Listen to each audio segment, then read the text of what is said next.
With the Tūpuna Parenting mahi, one of the biggest things I've learned is how difficult it can be for whānau to talk about their own childhood or talk about their own whakapapa.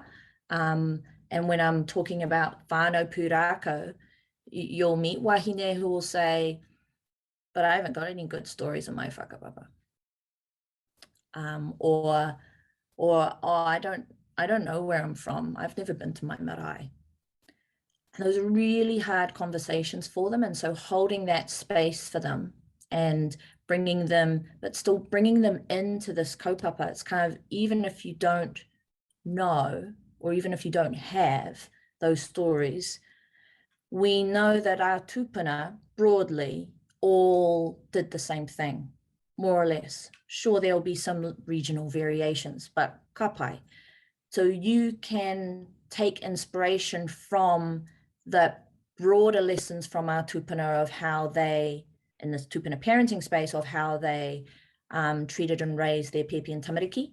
But also, perhaps that means that you've got an opportunity where you can be the first tūpuna in your whakapapa to parent in a different way, to parent the way that our tūpuna did, to parent the way that you want to raise your pepe and tamariki.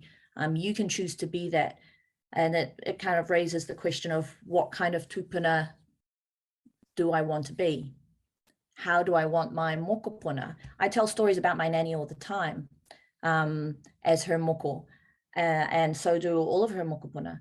And how do I want my mokopuna to talk about me? And so that's a question I put on to some of these wahine as well, is to be inspired by our tūpuna and to visualize what you want to be and where you want to go. What kind of tūpuna are you becoming, and how will your mokopuna remember you, and be driven by those lessons.